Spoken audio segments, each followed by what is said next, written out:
Let's just backtrack a little bit. Just tell me a little bit about you. Tell me where you're from, where you were raised, how you ended up in Amarillo. Just kind of a brief history about you. My name's Wendell. Grew up in Dalhart, graduated high school, joined the Army. Stayed in the Army 17 years, traveled all over the world, Iraq, all kinds of places. My first deployment, we spent most of our time in Kuwait. As a stevedore, we were unloading the ships. We were unloading all the equipment coming in. We're operating a crane, taking stuff off, putting it on smaller boats, they'd take it to land. And then our 12 hours off were spent eating and sleeping and right back to work. And then we always had the threats of chemical attack or, just the same as it was in Iraq, just wasn't having really people shooting at you.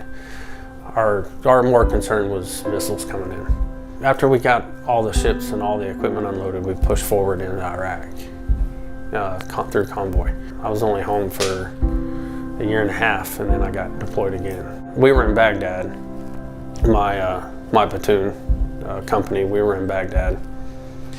And we spent most of our time driving, on convoys or using equipment to unload trucks as equipment would come in. In 2007 is when I got hurt. And I refused to leave Iraq because I was a platoon sergeant and I had 52 soldiers on ground and I was not going to leave my troops. On a convoy, we got ambushed and we was taking on fire and our truck was disabled. So when I went to dismount, I jumped out of the truck and I shattered my foot. So I stayed and walked around on a shattered foot for 8.5, 9 months. And that's what eventually caused my amputation. I'm Lori Rauman, and I was born and raised in Slayton, Texas, which is just right outside of Lubbock.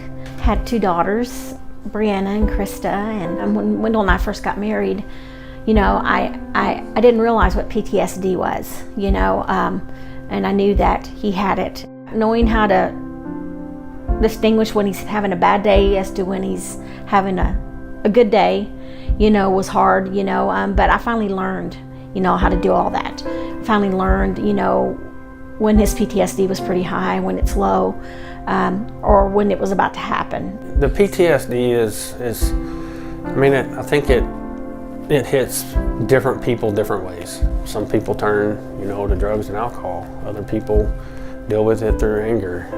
Me personally, I was an alcoholic. And it took everything for me to get away from alcohol. For as long as my wife and I've been married, I've been seeing mental health. And it's really helped. It don't matter if you're a soldier or a civilian. If you're struggling, get help. My therapist asked me one day if I had a dog. And she gave me a list of names of all the people that do that training around this area. And when I was looking through that list, I found, I come across Hope Lives Here. And I love their story, I love what they're about, I love their motto of saving 2 at a time, and I love that. So it really drew me to Hope Lives Here. Colt and I bonded really well whenever I was around. It's a lot easier for me to go out in public.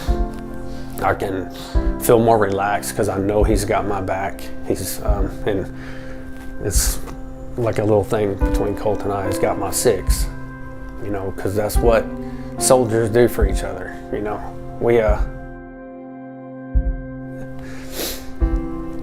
We back each other up. So we've always got everybody's 6, and now he's got mine.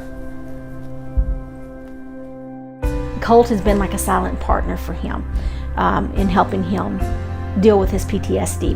He's just like everybody's dog, But when he has his harness on and he's got everything on, he knows it's time to go to work with Daddy. He's just got the personality of a kid, and he likes to jump on the trampoline with the kids, and he's just a big kid at heart. Nolan and Blair are our grand blessings, is what I call them. Depression is a horrible disease, and it's real, and it's out there, and people don't realize that. So Blair and Nolan spent most of their times with us. We would take them to school and take them to church, whatever, to help out. Ultimately, Krista lost her life 5 months ago to depression, and We now have Blair and Nolan and are raising them full time.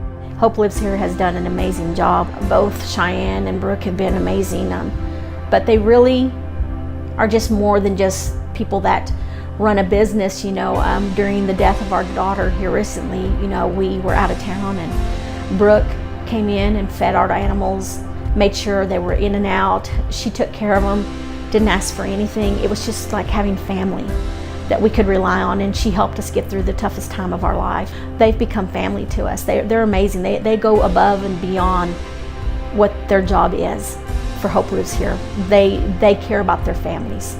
Therapy dogs and service animals are amazing, and there's so many animals out there that are discarded, that could be used for this purpose. And there is a purpose for each animal, and you just got to connect them to the right people, and Hope Lives Here does that for them. It saves a veteran, and it saves the life of a dog that would be otherwise euthanized. I think that Hope Lives Here does everything that they say that they do and more.